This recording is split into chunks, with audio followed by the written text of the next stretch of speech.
Aita Mari erreskate ontziak 172 pertsona erreskatatu ditu Mediterraneo erdialdean 294 pertsona salbatu dituen operatibo baten baitan. Era berean itsas salbamendu humanitarioak Maltako eta Italiako agintarien ekintza eza eta nazioarteko legedia ez betetzea salatu du. Kaixo eguerdion Aita Mari, erreskate ontziak 172 pertsona erreskatatu ditu Mediterraneo erdialdean haien segurtasuna bermatzeko. Txalupak Lampedusako hego-mendebaldean zeuden sar eremuan, non Maltak salbamenduan eta erreskatean erantzukizun zuzena duen Maltako eta Romako koordinazio zentroi berehala eman zitzaien haien egoeraren berri. Eta Maltako agintariek erantzunik eman ez zutenez eta italiarrek esku hartzeari uko egin ziotenez, salbamendu txalekoak banatu ziren eta Aita Marin 172 pertsona ontziratu ziren. Eta dagoeneko aurkeztu dute Bermeoko alkate berria. Nadia Neme Somali du izena eta EH Bilduko ordezkaria da. Bera izendatzea erabaki dute koalizioak eta Guza plataformak akordioa lortu ondoren. Izan ere, aginte makila hartu eta gutxira dimisio eman zuen Asier Larrauri Bermeoko EH Bilduko zerrendaburuak. Bi alderdien arteko negoziazioak ez dira errazak izan azken egunotan, baina erabaki dute koalizio abertzaleko zerrendan bigarrenak alkatea izatea eta Xabier Ortuzar Guzaneko ordezkaria alkate orde. Eta Gasteizko udaleko gobernu batzordea osatu dute dagoeneko. Maider Etxebarriak Gasteizko alkateak alkatetzaren dekretua sinatu du alkate ordeak izendatzeko. Beatriz Artolazabal izango da lehenengo alkate ordea. Zer gehiago dakigun erea. Momentuz alkate ordeak iragarri dituzte. Beatriz Artolazabal izango da lehenengo alkate ordea, bigarrena Jon Armentia, hirugarrena Iñaki Gurtubai eta laugarrena Borja Gutierrez. Horrekin batera alderdi bakoitzeko zinegotziak aurkeztu dituzte, baina oraindik zehazteke dago nor izango da saila bakoitzeko burua. Eta Zea Maiz taldeak jaso du aurtengo Adarra saria. Donostia Kulturak urtero musikaren nazioarteko egunean banatu ohi duen Adarra saria jaso du taldeak. Donostiako Victoria Eugenia antzokian izan da ekitaldia eta Eneko Goia alkatearen eskutik jaso dute saria. 25 urtetik gorako ibilbidean kalitateari eta arrakastari dagokienez, arrakasta handia lortu izana aitortu dute taldeari. Saria jaso ostean kontzertu emanaldi bat egin du taldeak, hainbat gonbidatuk lagunduta. Igor Elortzak, Elena Setienek, Olaia Intziartek, Francis Diezek, Ainhoa Moiuak, Rafa Ruedak eta Gorka Orbizu. Eguneko titularrak aipatuta heldu diezaiogun eguneko gai nagusiri, baina oraingoan Bizkaira joko dugu izan ere, dagoeneko aurkeztu dute Bermeoko alkate berria. Nadia Neme Somali du izena eta EH Bilduko ordezkaria da.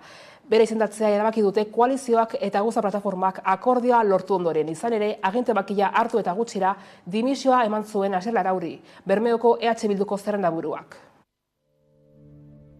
Nadia Neme Somali, EH Bilduko ordezkaria izango da Bermeoko alkatea, koalizioak eta Guza plataformak akordioa lortu ondoren. Izan ere, aginte makila hartu eta gutxira dimisio eman zuen Asier Larrauri Bermeoko EH Bilduko zerrendaburuak. Dimisioa aurkeztu ostean, bi alderdiek erabaki dute koalizio abertzaleko zerrendan bigarrenak alkatea izatea. Akordioa betikotuko dute ostiraleko udalbatzan. Oharbidez, akordio horrekin pozik agertu dira EH Bildu eta Guzan.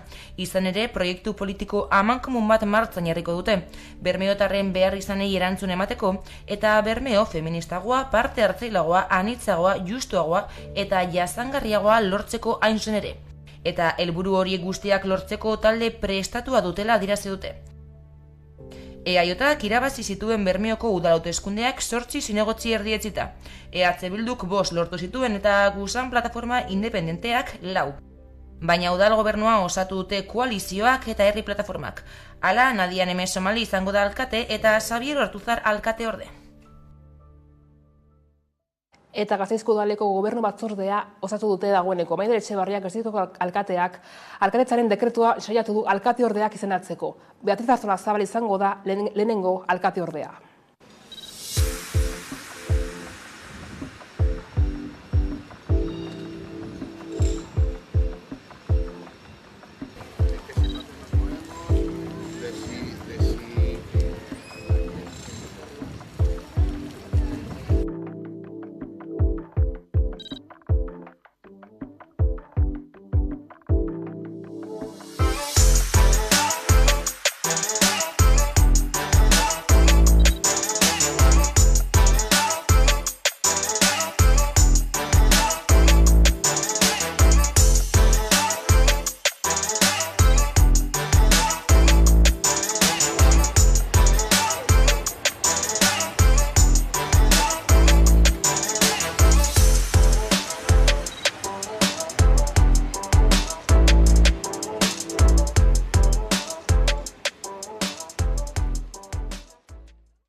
PSek eta EAJak gobernu akordioa hitzartu dute Gasteizko udalean eta lanean ari dira.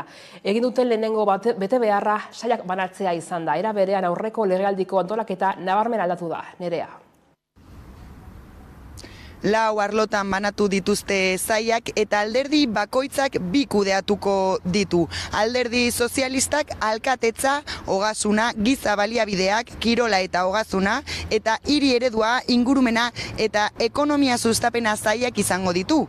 Lehenengo aldiz berdintasuna alkatetza sailaren barruan kokatuko da. EAJak berriz pertsonei zuzendutako zerbitzuak eta zaintzak eta administrazioaren modernizazioa eta espazio publikoaren hobekuntza izango ditu. PSek eta EAJak Gasteizko udalerako gobernu akordioa hitzartu dute 2023-2027 legealdirako. Aurrera egiten jarraitu ahal izango dugu. Udalek funtsezkoa duten zerbait bermatzearekin batera, hiri plural batek halako baita gure Gasteiz merezi dituen egonkortasuna eta gobernu zorrotza. Indarrak batzen baditugu, aurrera egingo dugu eta azkarrago egingo dugu. PSek bi arlo kudeatuko ditu. Alde batetik alkatetzaren, ogasunaren, giza baliabideen eta kirol eta osasunaren arloa kudeatuko du. Bertan lau sail jasotzen dira alkatetza, harreman instituzionalak eta berdintasuna, ogasuna, giza baliabideak eta kirola, osasuna eta garapenerako lankidetza. Bigarren arloak hiri eredua, ingurumena eta ekonomia sustapena kudeatuko ditu. Eta horren baitan bi udaltzail izango dira. Hiri eredua etxebizitza, garbitasuna eta ingurumena eta ekonomia sustapena, enplegua, merkataritza eta turismoa. EAJak berriz beste bi arlo zuzenduko ditu. Pertsonei zuzendutako zerbitzuak eta zaintzak eta administrazioaren modernizazioa eta espazio publikoaren hobekuntza. Lehenengoan sartuta daude gizarte politikak, segurtasuna eta kultura eta hezkuntza sailak. Bigarrenean aldiz espazio publikoa eta auzoak, administrazioaren modernizazioa eta gobernu irekia. Bestalde, Jose Antonio Susok Araba Buru Batzarreko presidenteak Radio Vitorian egindako elkarrizketan adierazi du Gorka Urtaranentzat eta alderdiarentzat onena izan zela hark Gasteizko alkategai gisa ez jarraitzea. Era berean azaldu du EAJaren eta PPren artean ez dagoela eskutuko plan bat. Azkenik, Araba Buru Batzarreko presidenteak 2016tik iragarri du 2025aren hasieran kargua uzteko borondatea duela. Arabako Foru Aldundian hauteskundeetan EAJak lortu zituen boto gehien eta EH Bildu bigarren indarra izan zen. Alderdi soberanistaren Aldun Gaiak Eba López de Arroyabek iragarri du aldun nagusi izateko hautagaitza aurkeztuko duela. Nerea. López de Arroyabek azaldu duenez bi gehiengo osatu daitezke Aldundian, soberanista eta progresista. Eta azpimarratu du bi aukerak EH Bilduren inguruan artikulatzen direla. Hori dela eta bere hautagaitza aurkeztu du inbestidura saioan.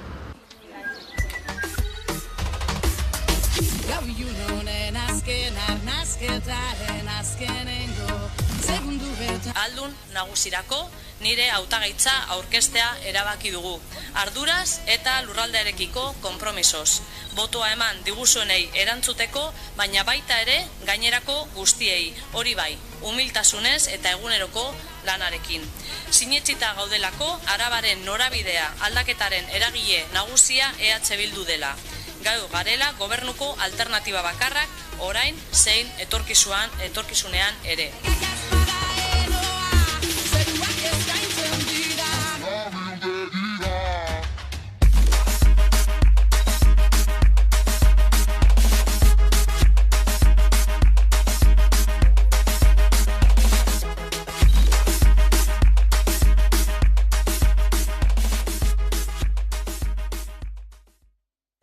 Bestetik, Bizkaiko Batzar Nagusien eraketa eginda Gernikako juntetxean, beste behin Ana Otadui jeltzaleak hartu du presidente kargua. Hala, Bizkaiko Batzar Nagusietan legegintzaldi berria abiatu dute.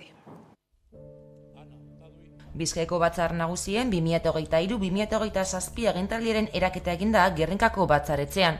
Beste behin ere Ana Otadui jeltzaleak hartu du presidente kargua. Ez da beraz ez ustekorik izan. Votos a favor de la candidatura de doña Ana Otadui Viteri, 34, votos en blanco, 17. Queda proclamada, pues, presidenta de esta Cámara, doña Ana Otadui Viteri. Hala, Bizkaiko batzar nagusietan, legegintzaldi berria abiatu dute. Foru hauteskundetan aukeratuak izan ziren 51 ordezkariei euren alkietara joateko deia ginez hasi dute saioa.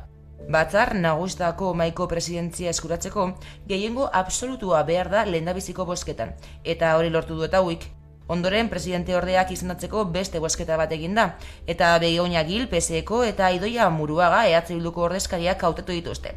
Kaso horietan, boto gehien izan dituzten 2 pertsonak izendatu dira. Hau da, idazkaritzak izendatzeko ere formula berdina erabili da. Behin betiko maila osatutakoan amaitutzat eman da lehendabiziko saioa Bizkaian. Baina handik eta ordubetera bigarren saio bat egingo da bateraezintasun batzordea aukeratzeko eta diputatu orokorra izendatzeko saiorako deialdia egingo da. Eta Nafarroako Parlamentua Mariatxi Bitek 21 boto beharko ditu presidente izateko, baina gobernatzeko 26 beharko ditu. Jokaldia aurrera aterako da, soilik EH Bildu abstenitzen bada, duela 4 urte gertatu bezala. PSN bere aldeko botoen truke Geroa Bai eta Zurekin hurrengo gobernuan sartzea negoziatzen ari da.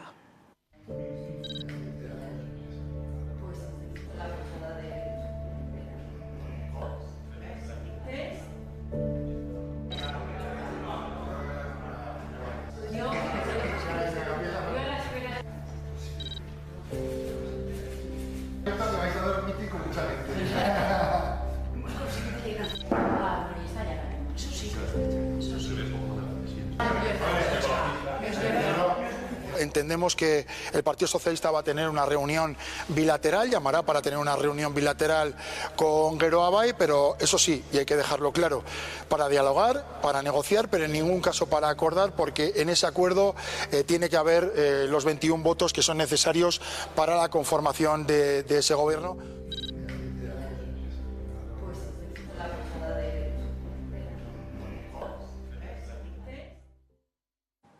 Estatu Batuen eta Txinaren arteko tentsio diplomatikoa baretzeko konpromisoa hartu eta biharamunean, Joe Biden etxezuriko maizterrak egindako adierazpenak pitzadura bat eragin du 2 potentzial artean. Izan ere, Bidenek diktadoretzat jo zuen Txinako presidente Xi Jinping.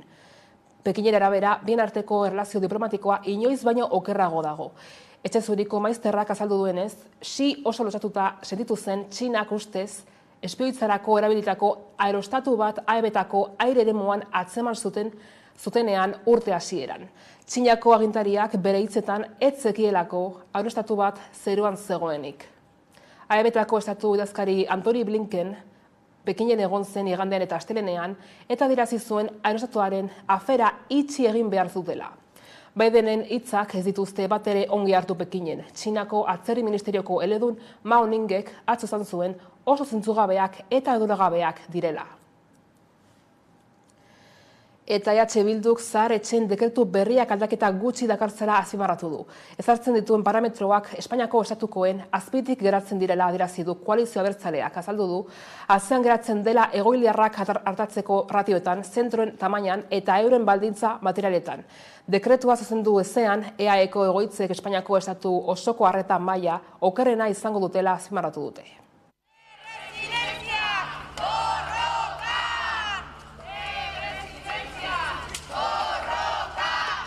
Egoitzetako egoera ez da jasangarria eta atzean geratzen ari gara.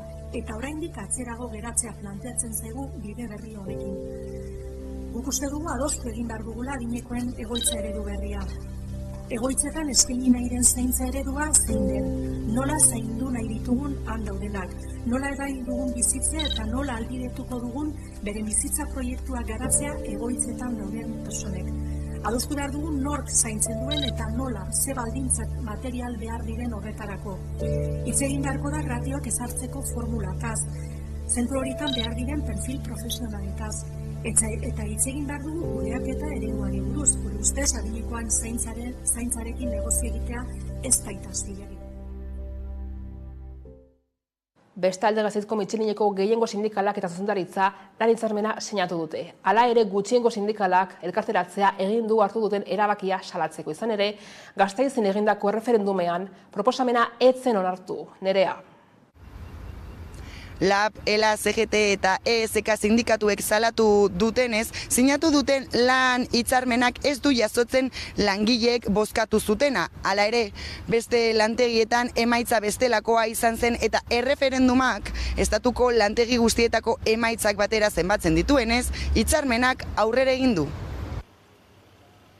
Elkarretaratzearen helburu nagusia da zuzendaritzak eta gehiengo sindikalak onartuko duten lan hitzarmenaren ukatzea, kaleratzea. Sindikatuek diotenez lan hitzarmenak ez du jasotzen Gasteizko langileek bozkatu zutena.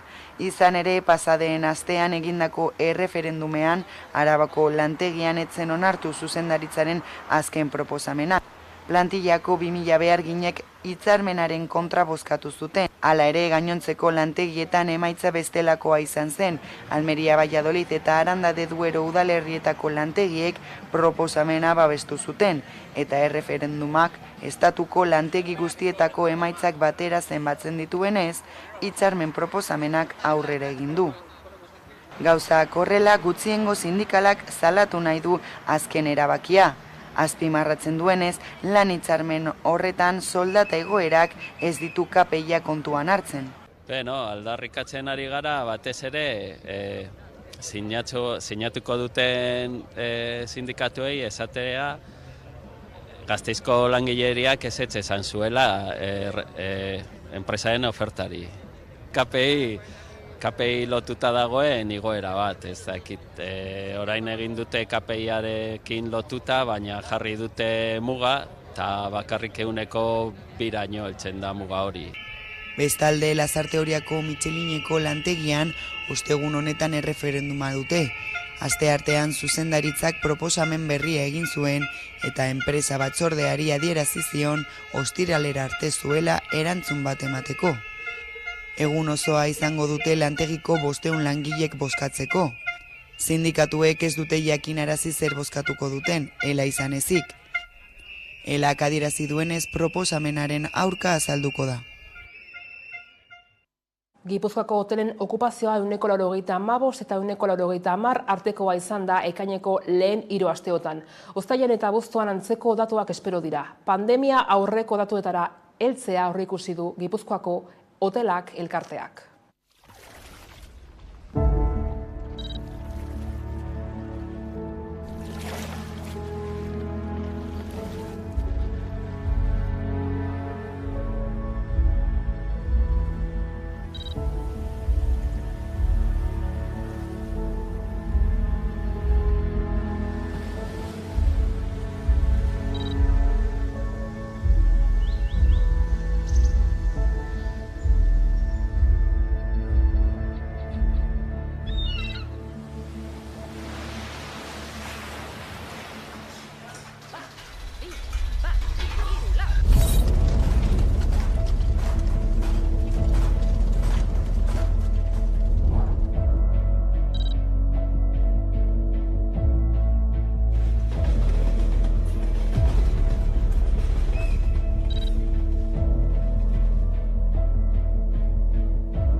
Eta ekainaren 28an hasiko da Getxo Jazz jaialdiaren 46. edizio. Uztailaren 2an amaituko da jaialdia eta 18 emanaldi hartuko ditu. Bai musike berri esparruan, bai Algortako geltokia plazan. Jazmeia hor abeslari gazteak emango die hasiera kontzertuei. Gaur aurtengo nazioarteko jazaldia aurkeztuko dugu. Folk jazaldiarekin batera, Getxoko musika hitzordurik garrantzitsuena bihurtu delarik. 5 egunez, ekainaren 28tik uztailaren 2ra, dituen ikaragarrizko kalitatezko programazioa hurbilduko diogu publikoari, hainbat emanaldi desberdinetan artista konsakratuen trebetasunak aurkezteko eta baita gazteen talentua uztartzeko ere bai. Getxoko udalarentzat poz handia da, musika genero hau publikoari berriro ere hurbildu ahal izatea. Horrez gain, kaleko kontzertuak ere izango ditugu, kultura herritarrei hurbiltzeko egiten den apustua indartuz. Ez da ahaztu behar gainera Getxok urtero hasiera ematen diola Jazz Euskadi zirkuituari. 26. edizioa dugu aurtengoa, eta egia esan Getxoko jazaldia guztiz errotutako festival ekimen bat dugu gure lurraldean. Eta zuzeneko musika Gasteizko Falerina lorategira itzuliko da uda honetan. Belar Soundsek doako 7 kontzertu eskainiko ditu ekainaren 24tik irailaren 16ra. Sarrera libre izango da Falerinako lorategia bete arte eta kontzertuak arratsaldeko 7tik aurrera izango dira. Zu argitan izarra josten, izenak zeruan idazten, zuekin egan. Zu argitan.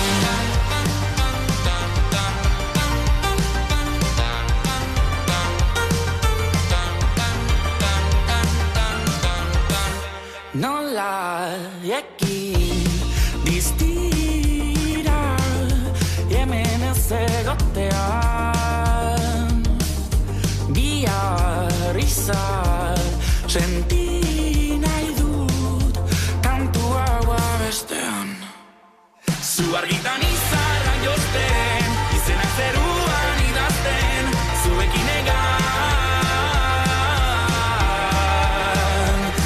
Elkarrekin amesten, handitan zer izango garen, hemen edoan. Zu argitan, beldur nire hauziek, osorik janazaten. Eta Frantziako turaren harira gure eskuk argi utziko du uztailaren 1, 2 eta 3 Bidasoaren 2 aldeetan herri bat dagoela. Izan ere, Euskal Herria mundura eraman nahi du gure eskuk Frantziako turrean. Helburua da, turaren bidez munduari erakustea Euskal Herriak 7 lurralde dituela eta erabakitzeko eskubidea duela. Era berean turrerako ikurrinak aurkeztu ditu gure eskuk.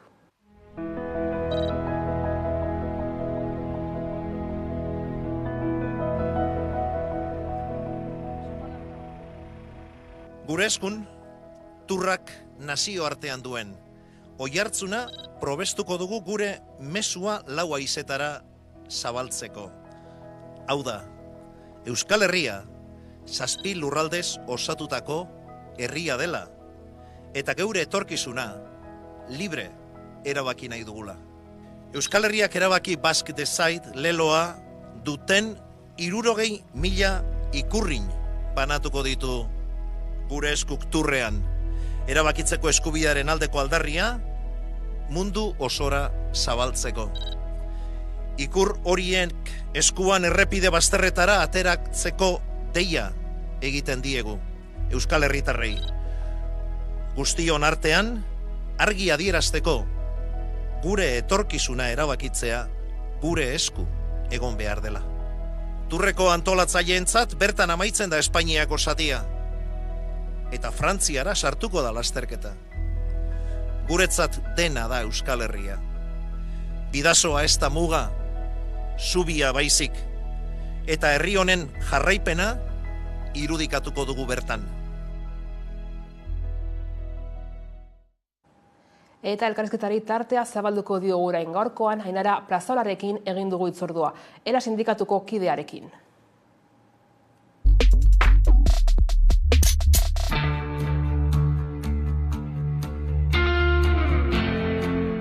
Lan guzti honi deitu dio erori beharraina. Eta, bueno, egia da, erori beharraina datza bizitzak edo bizitzan zehar ibiltzearekin prozesu guztiak, ez dakarren guztia. Dela, altxatu, erori, ibili, altxatu, erori eta hori. Erori beharraina, ibili beharraina eta berriz altxatu edo berpiztu beharraina. Eta, bueno, jeisteko eta erortzeko denbora egon da, galera pertsonalak eta horrelako gauzak, eta pizka bat bai hortikan hasi egin dela diska edo guztia, ez?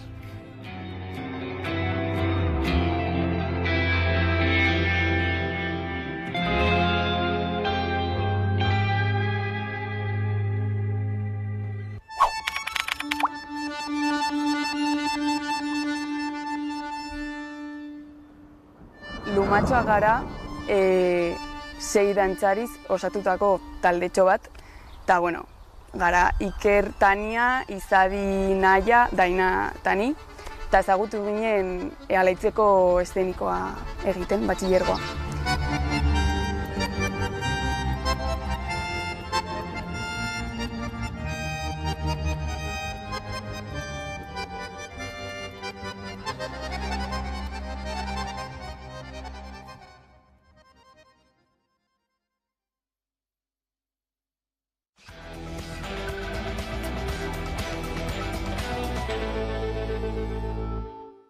Bada, 12:30 pasata iritsi zaigu eguneko elkarrizketa nagusiari heltzeko unea, eta horretarako hemen dugu gurekin Ainara Pazaola, elako ingurumeneko arduraduna, ondo etorri, gurera. Eta gaur izango dugu izpide, orain gutxi argitaratu zuen txosten bat, non Euskal Herriko trantsizio ekosozialaren norabidea jasotzen den, bere orokorrean ala ere konta iguzu zertara datorren txostena, edo zer da jasotzen duena? Txosten honek egiten du pixkat gaur egun ikusten dugun egoeraren diagnostiko bat eta proposamen batzuk planteatzen ditugu, oinarri nagusi batzuetan zentratuta, eta oinarriak dira alde batetik ekonomia birkokatzea, energia trantsizio justu bat egitea, baita ere industri sektorearen trantsizio ekologiko bat egitea, eta baita ere bizitzak erdigunean jartzea. Baina egia da, geroz eta gehiago entzuten dugula krisi ekosoziala bera, transizio ekosoziala egiteko beharra, zertaz gabiltza baina hitz egiten horixe ez, ekosozialarekin lotutako krisiaz gabiltzanean? Egia da krisi multzo bat, ez da krisi ekologikoa bakarrik, edo klima krisi bat bakarrik, badaukagu krisi sozial bat, ekonomia ere badago krisi batean, aldaketa konstantetan, krisi demokratiko bat ere badaukagu. Orduan, bada pixkat krisi ezberdinak uztartzen dituen edo krisi ezberdinak pairatzen ari garen momentu bat, eta horregatik esaten dugu dela krisi ekosoziala, ez? Torren irtenbidearen bila edo gabiltza nahian behintzat. Gainera, aipatu ez nola ardatz ezberdinak barne biltzen dituen honek, beraz proposamenak ere ez, txostenean hainbat arlotan kokatuak badira. Hala ere ez, orokorretik biratuta argazkia zein dugu Euskal Herrian? Nik uste dut, mundu mailako krisi egoera batean gaudela, eta hemen gertatzen dena, beste hainbat lekutan ere gertatzen dena. Bakarrik, hemen baditugula berezitasun batzuk, guk lan honetan esan dizudan bezala, hemengo ekonomia eta gizartearen argazki bat atera nahi izan dugu, pixkat hemengo alternatibak, edo hemen behar ditugun alternatibak bilatu nahian, baina mundu mailako egoera bati aurre egiten ari gara, eta horrek bere komplikazioa dauka, ez da inerresa leku txiki batean gertatzen dena edo gure koiunturan bakarrik gure esku dagoena edo aldatzea, mundu mailan dagoena ez dago gure esku nahiko genukeen bezala, orduan horrek beste komplikazio bat gehitzen dio egoera honi. Gainera, txostena biatuta ez, bai agertzen direla, hainbat premisa ez, katastrofea ere etorri aldela gure buruetara, alaxe da, katastrofikoa da egoera edo katastrofe baten aurrean bagaude? Guk atera dugun argazkiaren ondorioa edo, atera duguna ondorio nagusia edo, ez dakit katastrofea den, baina bai ipini dugu gure ekonomia zaurituta edo dagoela nahiko larri zaurituta. Baina da pixka diagnostikotik ateratzen ditugun ondorioak. Diagnostiko honek esaten duena da gure ekonomiaren funtzionamentua badagoela menpekotasun handi bati lotuta. Alde batetik, kanpotik ekartzen den energia fosilaren menpeko gara, kanpotik ekartzen diren materialen menpeko gara, material horiek oso urriak dira munduan, oso arraroak, gero eta zailagoa da ateratzea, baita ere menpeko gara gure esku ez dagoen globalizazio edo mundu mailako ekonomi funtzionamentuaren menpeko, ez dago gure esku bakarrik. Orduan, ikusten duguna da gure ekonomiak gaur egun daukagun testu inguruan oso ahula dela. Beste lekuetan gertatzen denaren peskizan gaudelako, ez delako hemen bakarrik antolatzen dena. Gainera horrek eragiten duena da baita ere izugarrizko mugikortasuna behar izatea. Eta azken aldean pandemia dela, gerra bat dela, ikusi dugu nola ez garen bat ere buru jabe gure ekonomian. Eta hori da pixkat hortik atera dugun esaldia da pixkat, zaurituta gaudela, ez daukagulako ekonomia, guk nahi dugun bezala antolatzerik, baldin eta ez baldin badugu hor guztiz eraldatzen. Esperantza puntu bat ere badauka txostenak. Bai, ez beraz naiz eta egoera kezkagarria badaude aukerak honi buelta emateko. Bai, guk abiapuntu bezala hartzen dugu diagnostikoa, hau da, egoera hau da, baina gu ere ez gara beti egoera honetan egon. Orain eraman gaitu azken urtetan hartu diren erabakia, batez ere globalizazioaren prozesuak eta izugarrizko energia beharrak eta material beharrak dituzten sektoreak garatzea, nazioartekotasun edo nazioartera joan behar hori, esportaziora bideratuta. Erabaki guzti horiek eraman gaituzte egoera hontara, baina beste modu batera ere funtzionatu dugu. Zenbat eta urte gehiago atzera egin, funtzionatzeko modu ezberdinagoa zen.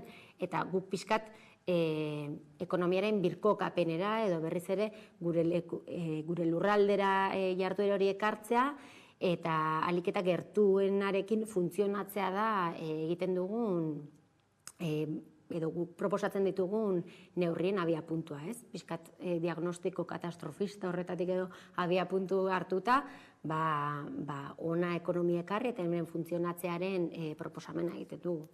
Zentzu horretan aldarri nagusia bada sakoneko eraldaketa bat, proposamenak aipatu dituzu, zentzu dira ardatz nagusiak hor?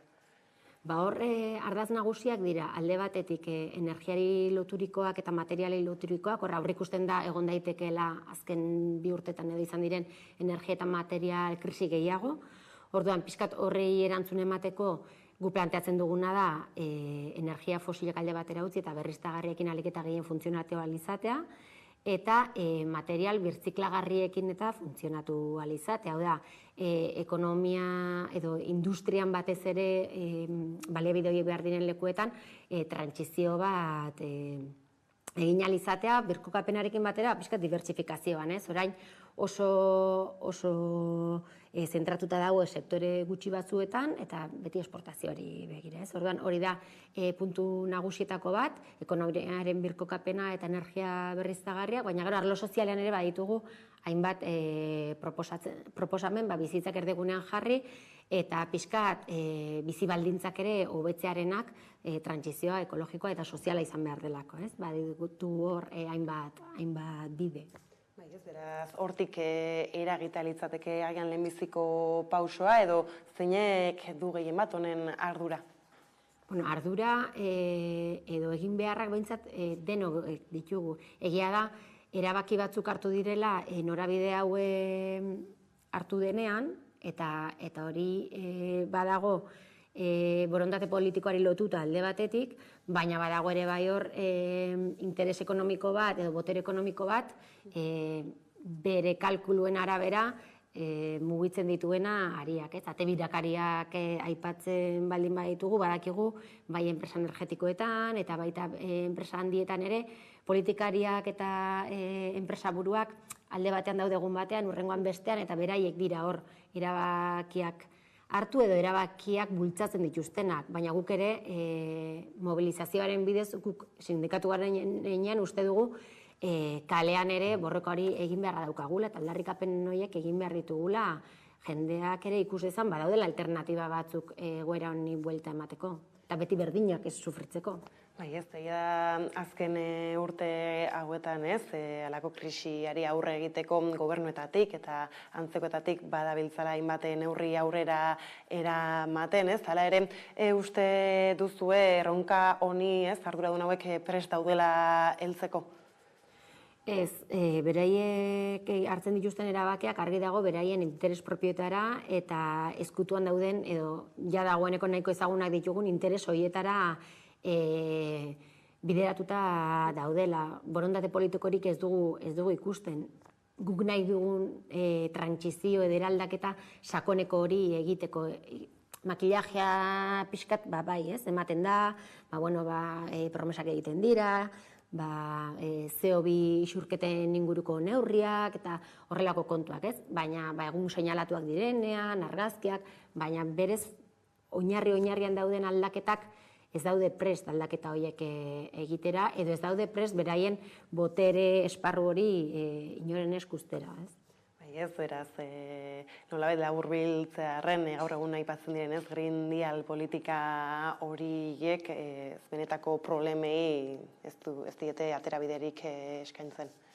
Ez, egia da Green Deal eta horrelako proposamenak Europar mailan eta egiten direnak, gero estatuetara eta hemengo administrazioetara ere ekartzen direnak, urtetxo batzuk dira proposamen hauek egiten ari direnak, eta adierazle batzuk neurtuz gero ikusten dugu hauek aipatzen eta hasi zirenetik eta orain arte aldaketarik ez dela apenas ikusten.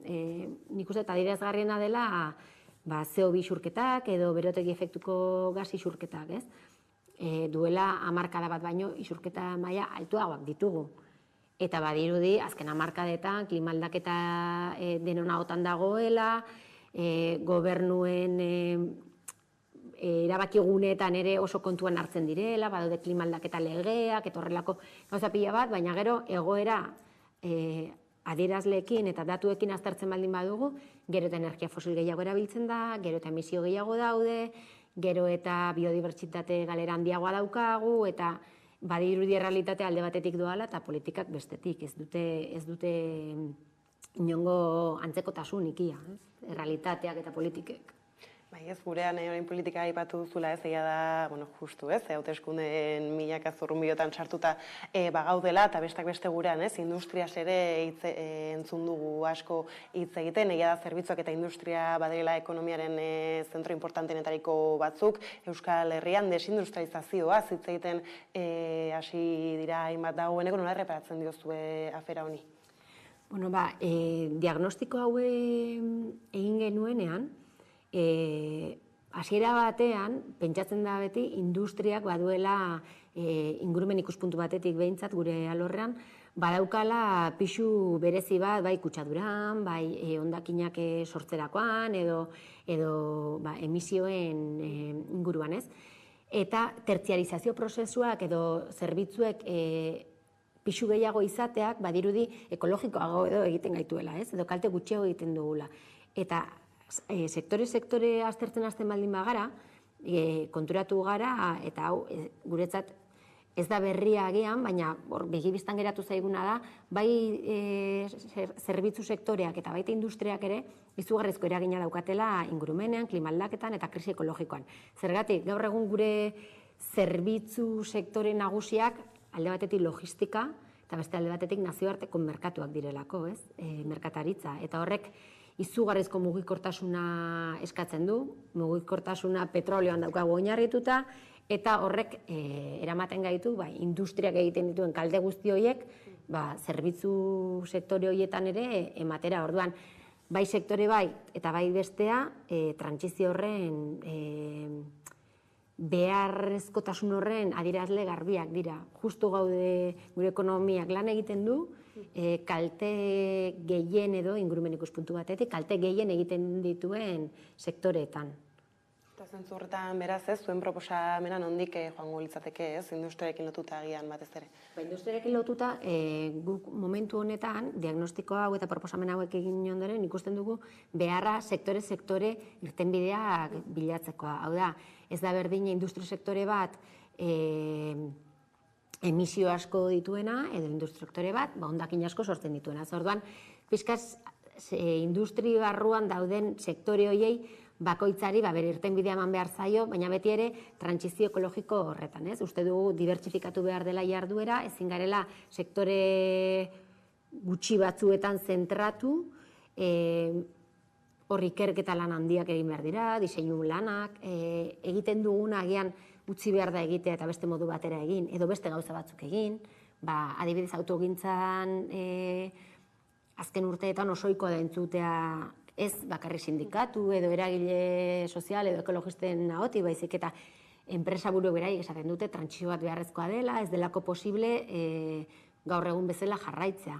Eta hor, kotxe elektrikoaren alternatiba eskaintzen dute, nahiko zalantza handiak jartzen ditugu guk, mugikortasunaren irtenbide bezala kotxe elektrikoa denik, Baina egia da, sektore batzuetan ikusten dela ja trantsizio horren behar handia eta gauzak oso ezberdin egiteko behar. Orduan, sektore eman beharko dira aldaketa horiek eta orokorrean industrian egin beharko dira gauzak bestera batera eta beste gauza berri batzuk ere egin beharko dira funtzionatzen segitu alizateko. Zero egia da, ez, talako eraldaketa handiez hitz egitean, ez, jendea asustatu edo ere egiten dela, ez, ea alako trantsizioek, nolako arriskuak dakartzan, ez, pertsonen bizitzetan, izan ez dakit industriarekin lotuta agian, ez, lanpostuen murrizketa dela, edo zerrak pilatzeko gaitasuna paldu, hori nola da benetan? Egia da, sektore baten birmoldaketa bat egiten denean, hor, enpleguak sufritu dezakela galera bat, aldatuko diren, edo gutxituko diren, edo murriztuko diren sektore horietan. Baina egia da, trantsizio honetan, beste sektore batzuk ere gehiago garatuko direla, edo sektore berri batzuk sortuko direla, eta horrek esan nahi du enplegu ere sortuko dela. Kontua da, enplegua baten sektore batzutan desagertu eta besten sortzeaz gain, lana bera ere banatu behar dela, aberastasunaren banaketa bat eman behar da, lanaldiaren murrizketa bat lana banatzeko, eta trantsizio honetan enpleguari dagokionez ere, langile klaseak ere, trantsizio justu bat izan dezan. Bai ez, eta sektorez gabiltzara ez, elikagaietara begirada jarri eta kasunetan ere ez, indartzeko beharra nabarmentzen duzu txostenean besteak beste, zein da egoera? Egia da geroz eta gehiago hitz egiten dela, eta entzuten dugu agian ez, nekazaritzarekin lotuta, beltzaintzarekin lotuta, eredua ere ez, badabilela agortzen, hemen zein da argazkia? Bai, eredua bera oso industriala da, bai Euskal Autonomia Erkidegoan eta baita Nafarroan. Nafarroan lehen sektoreak pixu handiagoa dauka, baina da agroindustriari lotutako sektorea da, oso industrializatuta dago. Horrek eragiten duen kaltea da, gainontzeko ekonomian eragiten duen berdina, ze funtzionatzeko modua berdina da, esportaziora bideratuta dago, hondakina asko, kimiko asko, kutsadura asko, orduan, eraldaketa beharra arrazoi berdinengatik eman behar da, baina elikadurari loturiko sektoreak badauka beste puntu bat, agian beste industria batzuk ez dutena da. Eta da, pertsonek beharrezkoa dutela egunero jatea. Eta orduan, eskubide gisa edo oinarrizko behar gisa defendatu behar den sektorea da. Ez da beste sektore batzuk bezala. Horregatik guk elikadura sektorerako eskatzen duguna da, elikadura burujabetza garatzea eta gainera egitea eredu agroekologiko batean. Horrek ekarriko digun onurak, alde batetik da, eskatzen dugun ekonomiaren birkokapen hori, mundu mailan ez funtzionatzea eta mugikortasuna eta energia fosilien erabilera hori asko murriztea. Eta eskatzen dugun energia kontsumo murrizketa hori sektore horretan izugarri izan daiteke. Beraz, lortzen ditugun aldaketa hauekin lortzen duguna onura bakarrik da. Hau da, sektorea gehiago garatu, enplegu gehiago sortua. Eredu agroekologikoan enpleguak asko ez duinagoak dira agroindustrian dauden enplegu prekarioak baino.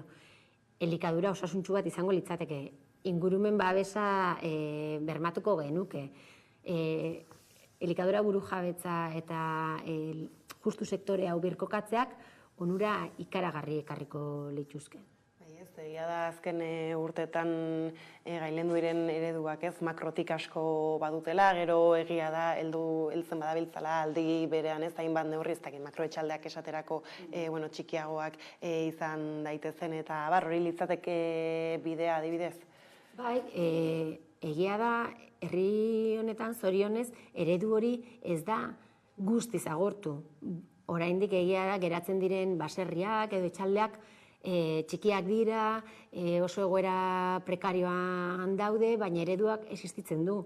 Eta gainera, badago jakintza hori, oso sektore berezia da, badago belaunaldiz belaunaldi pasatzen joan den jakintza bat, eta hori oraindik existitzen da.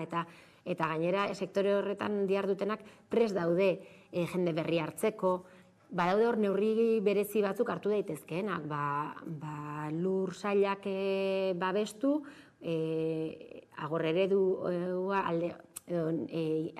eredu industrial alde batera utzi eta agroekologikoan zentratu alizateko, gazteen sarrera, eta egia da, existitzen den sektore bat dela, eredua dela, eta hori indartu behar dela. Makroetxaldeen eredua ezin daiteke izan gure eredua. Kaltea besterik ez ditu ekartzen. Bai, ez, kasu honetan agian aurretik ere aipatzen zenuen bezala, baliabide falta eta ardurak hartzearen falta nabarmentzen da berriz ere. Bai, orain momentuan bultzatzen den eredua, ez bakarrik nekazaritzan, orokorrean da, mundu mailako merkatuan funtzionatzeko eredua, bilatzen den bakarra da, negozioak, hartzen diren neurriak, negozioak, bai energiaren sektorean, bai nekazaritzan, makroetxaldetan, negozio handiak laguntzea, eta ez pertsonak eta gizarteak behar dituen beharrak asetzea, ez? Hor dago pixkat, bakoitzaren ikuspuntua edo bakoitzaren apustua nun dagoen, eta gu alde batean gaude eta erabakiak hartzen dituztenak beste batean daude, argi dago. Baina besteak beste ere tarteka hasieran ez, energia aipatu dugu, da krisi klimatikoarekin, trantsizio ekosozialaz gabiltzanean, lehenbiziko gauza edo geroz eta ezagunago egiten zaiguna badela energia bera, ez, nondik atera behar dugu, nola eman aldaketa, kasunetan zein argazki ikusten duzu egun gurean, ez, egia da azken urteetan prentsan esaterako, ez, eolikoekin lotutako hainbat eta hainbat albiste ikusi ditugu, ez dakit, arriskutsua baden alako trataera bat, ez? Bai, egia da eztabaidaren puntu bat bakarrik dela hori, baina energiari dagokion eztabaida oso zabala da. Hasita energia bera sektore privatizatu bat dela eta oso gutxiren esku dagoen sektore bat dela. Izanik pertsonentzako oinarrizko behar bat. Horregatik guk proposamenetako bat da sektorea bera publifikatzea. Pertsonen beharrak asetzeko jarduerak publikoak izan beharko lirateke. Eta justizia irizpide batekin funtzionatu beharko lukete, eta ez negozioaren ikuspuntutik ez. Eta nik uste dut energia sektorean sufritzen ari garen guzti hau, hori izan behar dela eztabaidaren abiapuntua. Gero eztabaidatu beharko da, zenbat energia kontsumitzen dugun, zenbat kontsumitu beharko genukeen, zen murrizketa eman behar diren, energia berriztagarriak beharrezkoak dira, bai, baina energia berriztagarriak ekoizten baditugu fosilen ekoizpena ere desagertu beharko da, hor inok ez dio heltzen. Ari gara esaten energia berriztagarri gehiago behar dugu, instalazio gehiago behar dira, baina inork ez du aipatzen energia fosilarekin funtzionatzen duten Boroako zentrala edo Bilboko portuan dagoena edo Kastejoren daudenak, hoien itxiera inork ez du aipatzen, bakarrik aipatzen da energia berriztagarri gehiago ekoiztea, ez hor, badago eztabaidan abaniku oso handi bat, eta azken aldian eztabaida batez ere medioetan zentratu da instalazio handi hauen kokapenaren inguruan, eta hortara iritsi aurretik sektorea bera eta sistema berak eraldaketa izugarri bat eman behar du.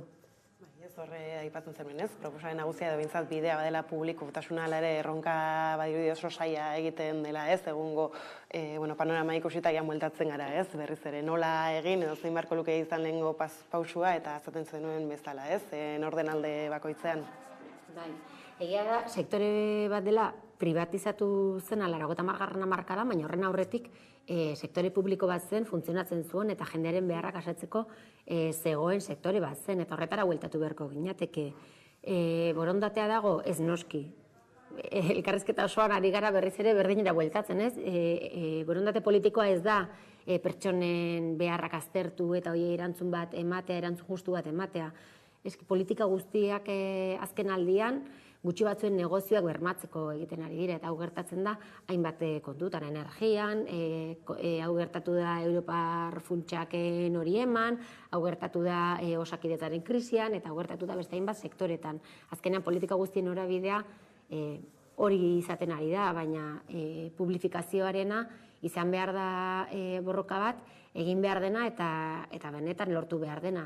Ze horrek bakarrik bermatuko du pertsonen energia eskubidea bermatzea eta justiziaz egitea. Orduan, gu jarraitzen dugu aldarrikapen horrekin, eta ez da hemen esaten dugun gauza bat.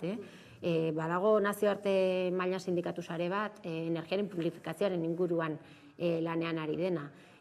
Mundu mailako eztabaida da, ze globalizazioaren garaian, mundu mailan, politika denak norabide berean doaz, baina kaleko aldarrikapenak ere denok antzeko norabidean goaz. Ez da hemengo eztabaida bat bakarrik, leku askotan ematen da eta lortzen ari da adibidez herri maila edo eskualde mailako komunitate energetikoak sortzea administrazio publikoaren partaidetzarekin, eta hor badaude alternatiba txikiak, baina egia da sektoren publifikazioa izan behar dela azken helburua gai honetan. Eta planteamendu hau, kokatze aldera denbora nolabait esateko, eta aipatu dituzun guztiak aintzat hartuta zer litzateke epe luzera begirako proposamena? Bai, egia da horrelako eraldaketa bat ezin daitekela urte batean edo bostean edo 10ean eman, Urrengo hamarkadetarako proposamen bada, edo urrengo hamarkadetan egin beharreko prozesu bat da. Eta zorionez gaur egun oso zaila ikusten den prozesua izan da ere, hamarkada asko edo hamarkada batzuetarako bidea izan da, prozesua bera garrantzitsua da. Gaur egun hau defendatzen dugunak agian ez gara horren beste izango, baina urrengo urteetan joan behar gara kontzientziazio maila hori irabazten, eta horretarako ezinbestekoa da egiten den diagnosi hori ere ezagutaraztea, zein da daukagun egoera eta zein da gizarteak dituen beharrak. Eta pixkat bide hori eginez, prozesuan bertan, agian lorpen txikiak izango dira, baina pertsonak beharrezkoak ditugun gauza horiek lortzen joaten baldin bagara, trantsizio hori egiten joango gara. Guk ez badugu egiten egingo dute beste interes ekonomiko batzuek dituztenak, eta hori okerrago izango da. Beraz, bukatze aldera Ainara ikusten duzu gizartea prestalako erronka potoloari heltzeko? Nik uste dut gero eta diskurtso zabalduagoa dela trantsizioaren beharra.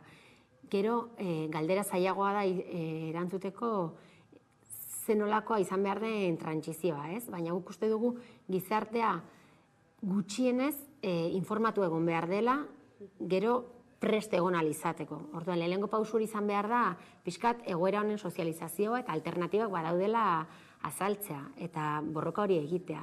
Eta zenbat eta lorpen handiagoa izan hortan, jendearen prestutasuna, nik uste dut, gehitzen joango dela. Azkenean bakoitzaren bizi baldintzak eta bizi kalitatea dago jokuan. Beste enpresa handien irabaziak guri azkenean egunerokotasunean ez digute inongo onurarik ekartzen, beraientzako bakarrik dira. Orduan guk gure borrokak egiten ditugu gure bizi baldintzak eta gure bizi kalitatea bermatzeko eta hori justiziarekin egiteko. Behintzat eskerrak bide horretan badela nor dagoeneko.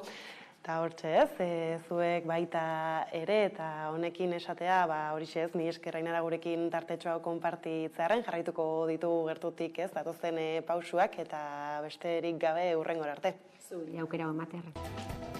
Eta horrela iritsi gara albistegiaren bukaerara, besterik ez gure aldetik, horiek izan dira gaur eguerdiak gurean gaur utzi dituenak. Gogoratu guztiak eta gehiago nahi duzen aldiro 11 puntu esaten dela eskuragarri gero izan.